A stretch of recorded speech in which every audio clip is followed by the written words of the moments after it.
everyone. Now today I wanted to make a quick video about the things that I hate about my BMW. And I really had to think this list through because there's not really much to hate about this car. I've had it for 3 years. I love almost everything about this car. There's really not much to complain about. But there are some things that I think BMW could have done differently.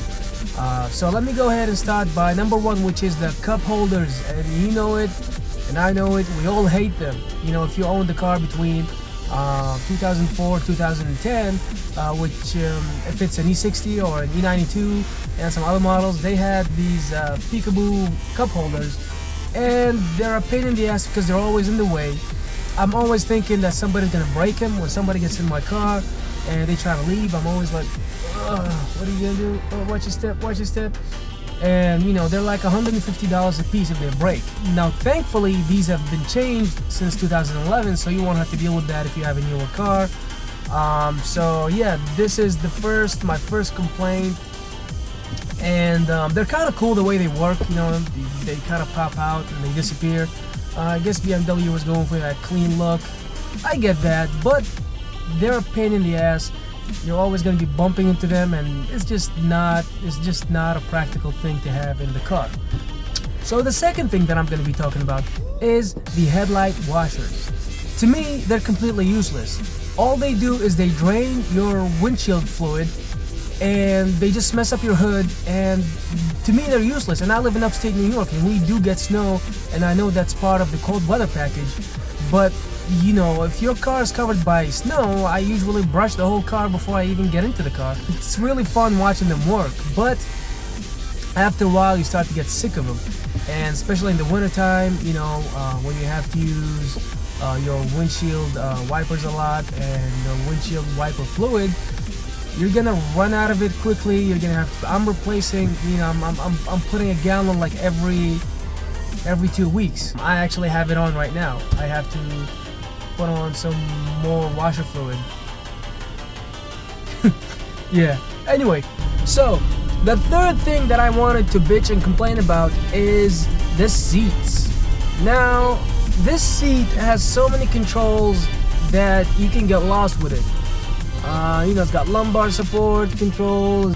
I think you can adjust it 24 ways or something like that, but I can never get it right. I can never get it to be completely comfortable. There's always like, I'm always like in a weird, I'm constantly changing myself. I'm constantly having to move it back and forward, and I have to, like, you know, move it up and down. And with the way that the steering wheel is set up, if you adjust the seat the wrong way, you're not gonna see the turn signals, or you're gonna miss some of the things, you know, on the instrument cluster. So that's not a good thing.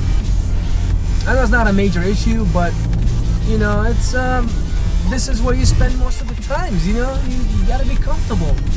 So that's one of the things that I can complain about. I just wish they were just a little bit better, that's all. So the other thing that I wanted to complain about is the steering wheel. Now don't get me wrong, it is a leather wrapped steering wheel and it's got this you know, stitching all around the side, but it is so hard. It is I shouldn't have said that.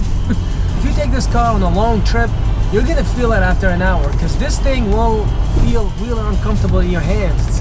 Your hands are gonna hurt. What I do is I have the steering wheel cover that I put, but usually I take that off in the wintertime because it's got a heated steering wheel, which works really good in the wintertime. You know, when you put that cover on top of it, of course it's going to isolate it and you're not going to get to the heat. And it's really narrow too. It's not really thick. It's not really a major deal breaker, but I can add it to my bitchy list.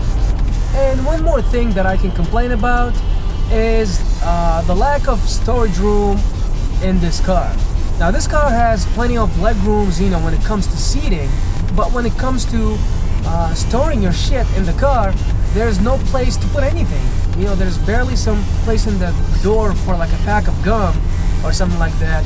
In the center console, there's nothing in here that you can use for storage except for this little tray right here that is really, you know, just for holding your wallet or something like that. The center console, there's a little storage area that doesn't fit anything but like business cards and shit like that, and just some pocket on the doors, and that's really it. There's not a lot of room in this car, you know. And this is the 5 Series. I can only imagine what the 3 Series is like, you know. So that's another complaint that you know, drives me nuts sometimes, or grinds my gears, you know, as they say. Add that to my complaints list. And my last thing that I wanted to complain about today is maintenance cost. You know, if you buy this car and you don't have a warranty and you end up going to the dealer, God forbid, they seem to charge a lot of money. Now, don't get me wrong, I know that these cars do cost a lot of money because they have a lot of electronics and a lot of computers in the car, but you know, just simple jobs like replacing your brakes or doing any work on the engine, they seem to be charging like at least $1,000 for everything. Simple jobs like replacing the brakes, it's not really a lot of work, because I know that because I do it myself. And when I tried to do it at the mechanic, he was asking me for $1,000 just for the parts, which I thought it was kind of ridiculous. So I guess that's one of the reasons why people stay away from BMW, is because they cost a lot of money to fix, and we all know that. But you know, like I said in my other video that I made, it's really not a lot of money once you start doing the work yourself. So that's one of the things that I can complain about, and it's a big deal. It's a big deal. It's a big deal breaker for some people, because you can't do the work by yourself. You're basically screwed if something happens. So that's really all I have for today. That's all the things that I can complain about with this car. They're really not a big deal to me. They're just minor issues. I've had this car, like I said, for a long time. I can live with them, but I can always live without them.